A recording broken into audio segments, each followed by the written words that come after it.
Un pauvre fermier a aidé une jeune femme de la ville avec sa voiture et fut choqué d'apprendre qu'elle était la fille d'un millionnaire. Parfois, le destin change à cause d'une simple décision, s'arrêter et aider un inconnu sur la route. C'est l'histoire d'un fermier au bord de la faillite qui a rencontré une jeune femme en robe élégante près d'une voiture en panne, sans se douter qu'elle était l'héritière d'un empire valant des milliards.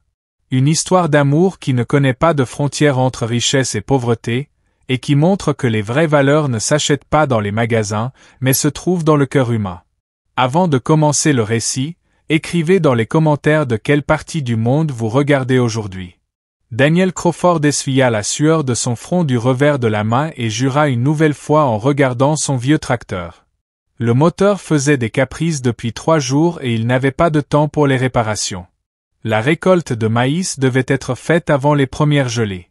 Chaque journée perdue signifiait de l'argent perdu, et de l'argent, il n'en avait déjà pas. Âgé de 38 ans, 4e génération de fermier dans la famille, il était le premier à risquer de perdre la terre ancestrale. Une lettre de la banque traînait sur la table de la cuisine depuis une semaine. Il fallait rembourser une dette de 250 000 $ avant la fin du mois, sinon la ferme serait mise en vente aux enchères. « Allez, vieux, ne me lâche pas maintenant », murmura-t-il en tournant la clé de contact. Le moteur tout sauta, s'étouffa et s'éteignit. Daniel frappa le volant de son poids. La sécheresse de cette année avait détruit la moitié de la récolte. Les prix du grain étaient tombés à leur niveau le plus bas en 10 ans, et la banque réclamait de l'argent qu'il n'avait pas. Il descendit du tracteur et ouvrit le capot. Peut-être que c'étaient les bougies ou le filtre à carburant. Dans tous les cas, il faudrait aller en ville chercher des pièces, et cela coûtait encore de l'argent qu'il n'avait pas. À ce moment-là, une voiture passa sur la route. On devinait au bruit du moteur qu'elle était chère. Daniel ne leva même pas la tête. Parfois, des touristes fortunés traversaient la région pour admirer l'Amérique rurale authentique, mais ils n'avaient aucun contact avec les habitants. Tant mieux, ils n'avaient pas l'humeur de sourire à des étrangers. Pourtant, quelques minutes plus tard, la voiture revint et s'arrêta sur le bas-côté. Le moteur tournait de manière irrégulière, puis cala complètement. Une jeune femme en sortit, vêtue d'une élégante robe bleue et de chaussures à talons, pas vraiment adaptées aux routes de terre du Kansas. Elle ouvrit le capot de sa voiture, une berline argentée qui valait plus que ce que Daniel gagnait en 1 an, et resta là, impuissante, son téléphone à la main. Évidemment, marmonna-t-elle en levant l'appareil au-dessus de sa tête. Ici, il n'y avait même pas de réseau. Daniel l'observait depuis son tracteur. Son premier réflexe fut de ne pas intervenir. Il avait assez de problèmes, et aider une riche citadine qui ne savait même pas comment ouvrir un capot n'était pas dans ses projets. Mais quelque chose l'arrêta. Peut-être la voix de sa mère, qui disait toujours « Danny, la valeur d'une personne ne se mesure pas à ce qu'elle possède, mais à sa volonté d'aider son prochain dans le besoin. » Ou peut-être simplement cette droiture innée qui l'empêchait de rester indifférent. Il s'essuya les mains sur sa salopette de travail, prit sa boîte à outils et s'avança vers la route. « Problème avec la voiture ?» demanda-t-il en approchant. La jeune femme se retourna, et Daniel remarqua son visage pour la première fois. Beau, mais pas de cette beauté artificielle que procurent les salons coûteux. Ses yeux brillaient d'un éclat sincère, ses joues avaient un léger éclat naturel et son regard trahissait un peu de confusion. « Oh, grâce à Dieu !» soupira-t-elle de soulagement. « Oui, la voiture est tombée en panne au milieu de la route. Je n'y comprends absolument rien. »« Permettez que je regarde, » dit Daniel en désignant le capot ouvert. « Bien sûr, je vous en prie. Je m'appelle Sophia, d'ailleurs. Sophia Montgomery. »« Daniel Crawford, » répondit-il en se penchant sur le moteur. Le problème était simple, un câble de la batterie s'était desserré. 2 minutes de travail pour quelqu'un qui savait manier les outils. Essayez maintenant, dit-il en refermant le capot. Sophia s'assit au volant et tourna la clé. Le moteur démarra aussitôt, régulier et silencieux. Incroyable, s'exclama-t-elle en sortant de la voiture. Comment avez-vous fait? J'ai simplement resserré un contact, haussa les épaules Daniel. Rien de compliqué. Sophia fouilla dans son sac. Combien je vous dois? Rien du tout. Daniel secoua la tête. Parfois, les gens cèdent gratuitement. Mais vous avez pris de votre temps, utilisez vos outils. 5 minutes et à tournevis. Je ne pense pas que cela mérite d'être payé. Sophia le regarda avec étonnement. Vous ne ressemblez pas aux gens que je rencontre d'habitude. Et quels gens rencontrez-vous d'habitude? Ceux qui demandent d'abord combien on va les payer, puis s'intéressent ensuite au problème. Daniel sourit. Peut-être que vous ne fréquentez pas les bonnes personnes. Peut-être, répondit Sophia en le dévisageant attentivement. Et vous, vous êtes fermier? 4e génération, répondit Daniel avec fierté. Même si peut-être la dernière. Pourquoi la dernière? Il regretta aussitôt ses paroles. Pourquoi accabler une inconnue de ses problèmes? Les temps sont durs pour l'agriculture, répondit-il vaguement. Mais vous devriez reprendre la route. Où allez-vous? À Kansas City, pour une réunion d'affaires. Sophia fit une pause. Et vous savez quoi? Je n'ai pas envie de me presser. Pourriez-vous me montrer votre ferme? Je n'ai jamais vu comment vivent de vrais fermiers. Daniel fut surpris. D'ordinaire, les citadins voulaient quitter la campagne au plus vite. Mais cette jeune femme demandait une visite. Je ne pense pas que ce soit très intéressant, dit-il. C'est une ferme ordinaire, rien de spécial. Moi, ça m'intéresse, assista Sophia.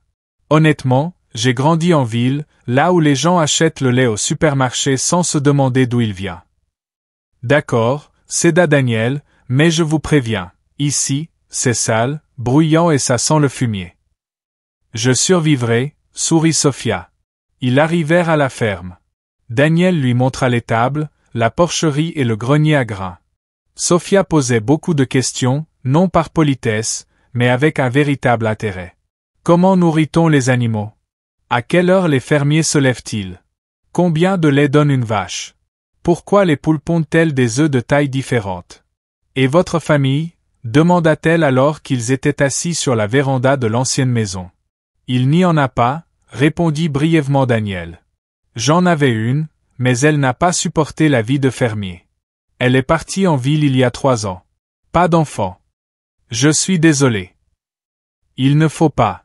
Il vaut mieux découvrir quelqu'un avant le mariage qu'après. Et vous, vous n'avez jamais pensé à partir en ville, trouver un travail plus simple. Daniel contempla les champs qui s'étendaient jusqu'à l'horizon. C'est la terre de mon arrière-grand-père, de mon grand-père, de mon père. Ma mère y est enterrée. Comment pourrais-je l'abandonner? Mais oui, c'est difficile, très difficile, surtout ces derniers temps. Mais c'est ma maison, vous comprenez, ma vie. Sophia hocha la tête, et dans ses yeux il lut de la compréhension. Et vous? Demanda Daniel. Que faites-vous dans la grande ville? Je travaille dans l'entreprise familiale, répondit Sophia évasivement. Rien d'intéressant. Chacun a ses soucis, nota Daniel d'un ton philosophique. Ils restèrent sur la véranda jusqu'au coucher du soleil, parlant de la vie, des rêves, des projets. Sophia se révéla être une interlocutrice intelligente, une auditrice attentive. Daniel n'avait pas rencontré depuis longtemps quelqu'un avec qui il était si facile de parler. Je dois y aller, dit Sophia quand le soleil toucha l'horizon. Merci pour la visite et pour l'aide avec la voiture. Avec plaisir. Bonne route, répondit Daniel. Sophia hésita près de sa voiture. Puis-je revenir un jour? J'ai aimé cet endroit. Bien sûr, répondit-il, surpris. Mais pourquoi? Ici, c'est ennuyeux. Pas ennuyeux, rétorqua Sophia. Ici, c'est la vraie vie. Elle partit, et Daniel resta longtemps debout sur la route, regardant les feux rouges disparaître au loin. Quelque chose avait changé ce jour-là, mais il ne savait pas quoi. Une semaine plus tard, Sophia revint. Daniel réparait une clôture dans le pâturage. En entendant le bruit familier du moteur, il se redressa et vit la berline argentée avancer lentement sur le chemin de terre. « Bonjour », dit Sophia en sortant de la voiture. Cette fois, elle était habillée plus simplement, un jean, un chemisier blanc, des baskets confortables. « Je ne vous dérange pas ?» « Non, bien sûr que non », répondit Daniel en posant son marteau. « Qu'est-ce qui vous amène encore dans notre coin perdu ?» « Je voulais voir comment allait le tracteur », dit Sophia en désignant la machine agricole. « La dernière fois, Vous aviez dit qu'il posait problème. Il en pose toujours, soupira Daniel. Il faudrait des pièces, mais je n'ai pas l'argent. Et si je vous aidais financièrement? Non, répondit-il sèchement. Merci, mais non. Je ne prends pas d'argent à des inconnus. Mais nous ne sommes plus des inconnus. Cela fait une semaine que nous nous connaissons. Sophia, vous êtes très gentille, mais j'ai des principes. Elle n'insista pas, mais Daniel vit la déception dans ses yeux. Alors laissez-moi au moins vous aider avec le travail, proposa-t-elle. Je peux vous passer les outils, tenir les planches. Avec de telles chaussures? Daniel regarda ses pieds. J'ai des bottes en caoutchouc dans la voiture, avoua Sophia. Je m'étais préparé cette fois. Ils travaillèrent jusqu'à midi. Sophia se montra une aide précieuse, attentive, appliquée, sans peur de la saleté. Quand Daniel proposa une pause, elle l'aida à préparer un simple déjeuner avec ce qu'il y avait dans le réfrigérateur. Vous savez cuisiner? Demanda-t-il, étonné de la voir couper les légumes avec aisance. J'ai appris, répondit Sophia. À l'université, je vivais seul. Il fallait bien s'y mettre. Maintenant, je n'ai pas souvent l'occasion de cuisiner moi-même. À table, ils discutèrent. Sophia parla de son enfance, une grande maison, des écoles privées, des gouvernantes à la place des amis.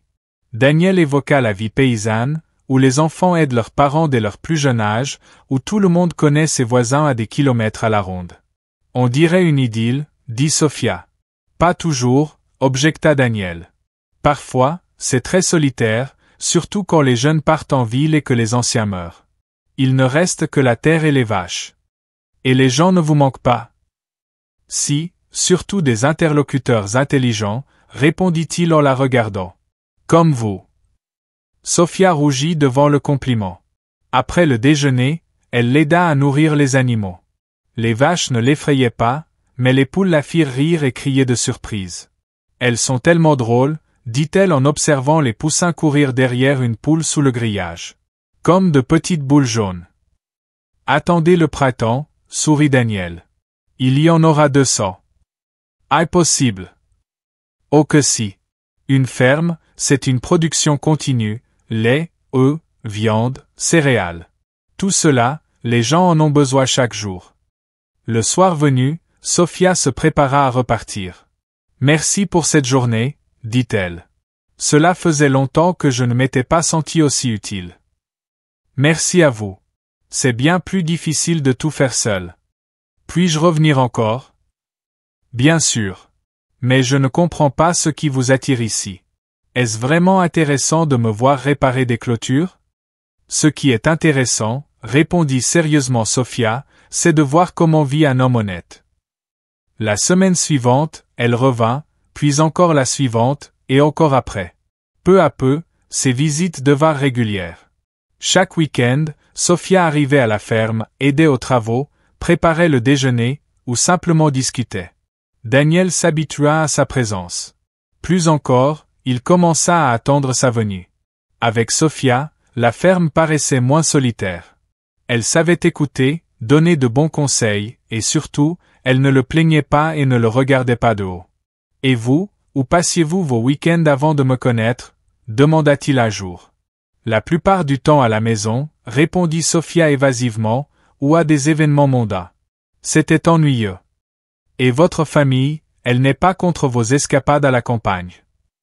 Ma famille ne sait pas toujours où je passe mon temps, répondit-elle prudemment. Daniel remarqua que Sophia évitait les conversations sur son travail, sa famille et sa vie en ville, mais il n'insista pas. Chacun a droit à ses secrets. Après un mois de rencontres régulières, une relation de confiance s'installa entre eux.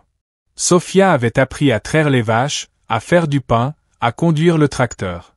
Daniel, lui, s'était ouvert à raconter ses problèmes, ses projets, ses rêves. Vous savez ce qui est étrange, dit-il un soir alors qu'ils étaient assis sur la véranda.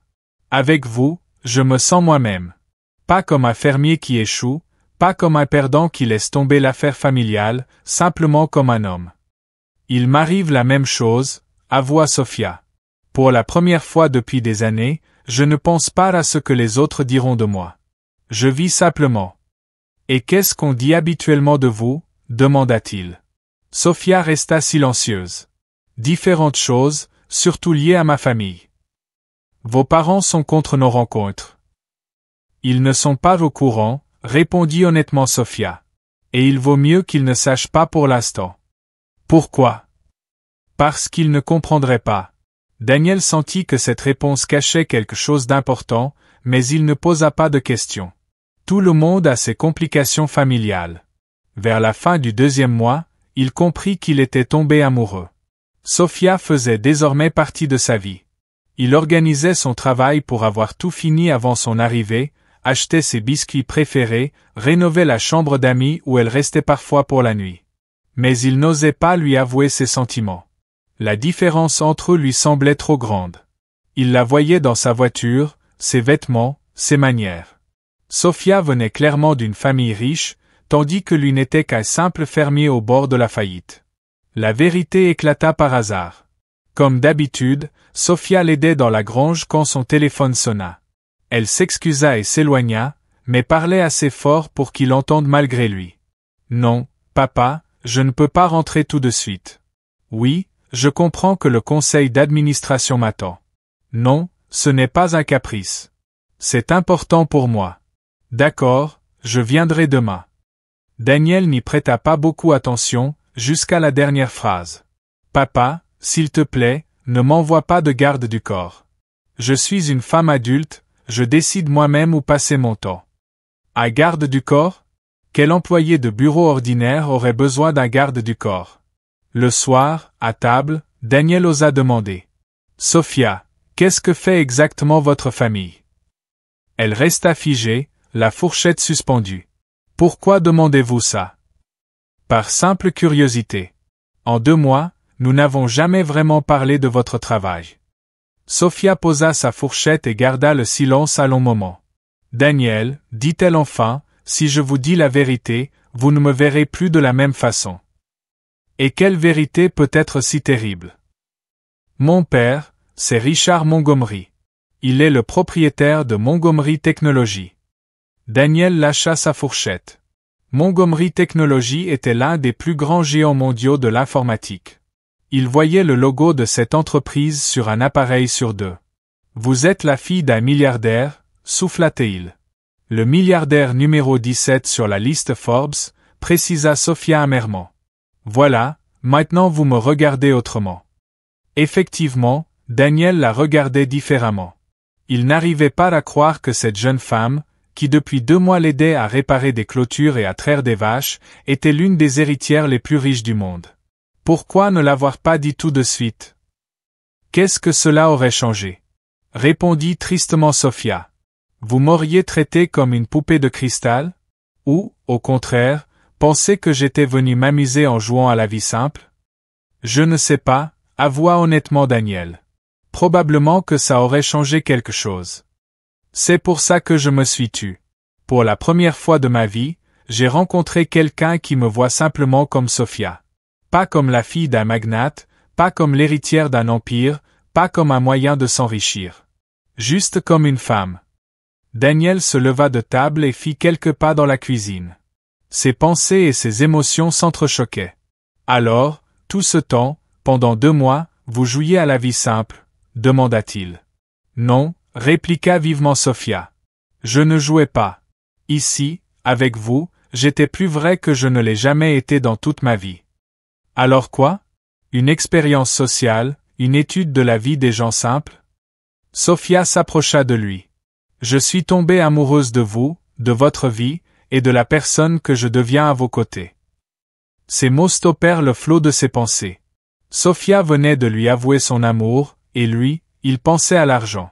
Moi aussi je vous aime, dit-il doucement. Mais maintenant, tout est différent. Différent en quoi? Sophia, vous êtes l'héritière d'un empire valant des milliards. Vous avez des villas, des yachts, des avions, et moi je suis un fermier ruiné, qui d'ici un mois pourrait perdre sa dernière maison. Et alors? Et alors, quoi? Nous venons de 2 mondes différents. Nous n'avons pas d'avenir. Sophia s'assit et cacha son visage dans ses mains. J'avais tellement peur de cette conversation. Je savais que l'argent gâcherait tout. L'argent ne gâche rien. Il révèle seulement la réalité. Et la réalité, c'est que je ne peux pas aimer une femme 1000 fois plus riche que moi. Que puis-je offrir à la fille d'un milliardaire? Des dettes, du travail épuisant de l'aube au crépuscule, l'incertitude du lendemain. L'amour, répondit simplement Sophia. L'honnêteté, des sentiments vrais. Ce n'est pas assez pour une vie normale. Pour moi, c'est suffisant. Ils restèrent longtemps silencieux. Dehors, la nuit tombait, la maison s'assombrissait, mais personne n'allumait la lumière. Et maintenant, que va-t-il se passer? Demanda finalement Sophia. Je ne sais pas, répondit honnêtement Daniel. J'ai besoin de temps pour réfléchir, pour tout réévaluer. Puis-je continuer à venir? Bien sûr, vous serez toujours la bienvenue dans ma maison. Mais tous deux comprenaient qu'il s'était produit un changement irréversible. Le secret que Sophia avait gardé pendant 2 mois venait d'éclater, et désormais, entre eux, se dressait un mur invisible fait de zéros sur un compte en banque. Les 2 semaines qui suivirent cette révélation se déroulèrent dans une atmosphère étrange. Sophia continuait à venir, mais une tension flottait entre eux. Daniel restait poli, mais réservé. Il ne partageait plus ses problèmes ni ses projets, et Sophia n'osait plus se montrer aussi ouverte qu'avant. Tout changea le jour où arriva une lettre de la banque. Daniel la lisait sur le perron, et Sophia voyait son expression passer de la crispation au désespoir. « Que se passe-t-il » demanda-t-elle. « Un avis final » répondit Daniel en lui tendant le document. « D'ici le 15, je dois rembourser la dette en entier, sinon la ferme partira aux enchères. » Sophia lut la lettre. Le montant de la dette s'élevait à 250 000 $.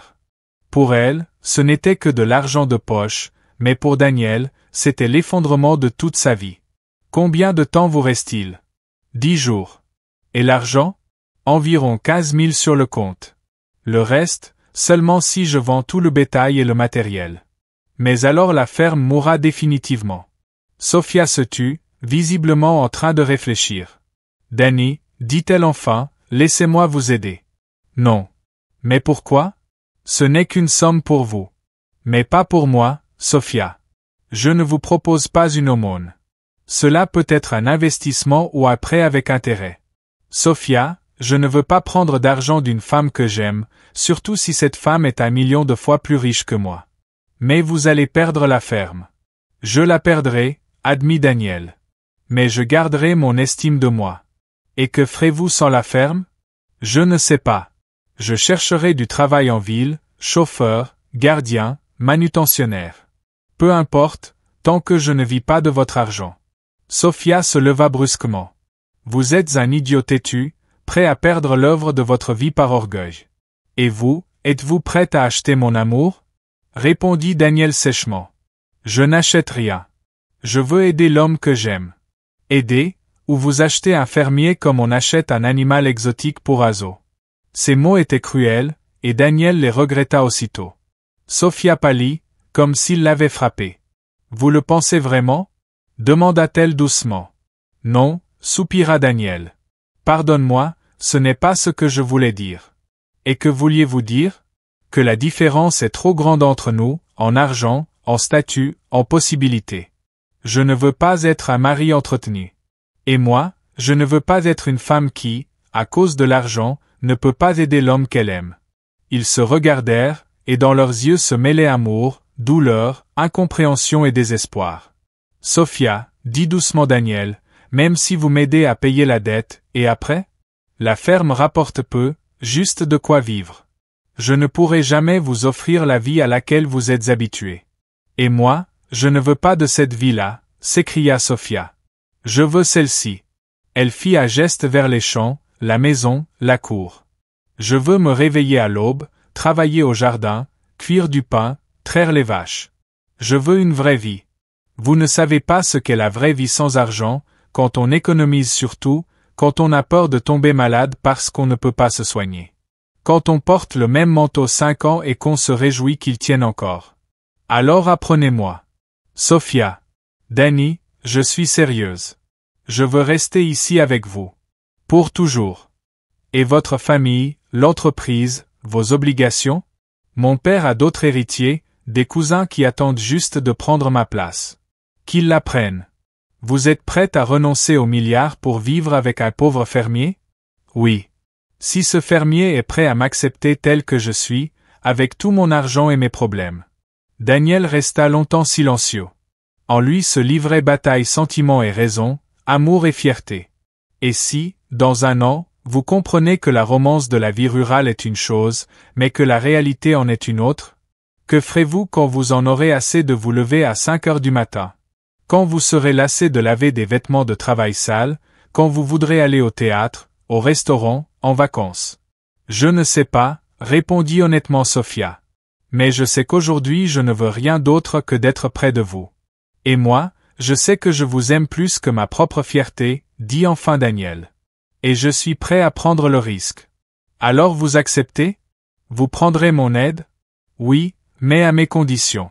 Ce sera un prêt, avec intérêt, à rembourser en 10 ans. Pas de cadeau, pas de charité. D'accord. Et si vous décidez de revenir à votre ancienne vie, je ne vous ferai aucun reproche. Et si je ne le décide pas? Alors nous vivrons comme une famille ordinaire, de ce que nous gagnerons par notre travail. Sophia s'approcha de lui et lui prit les mains.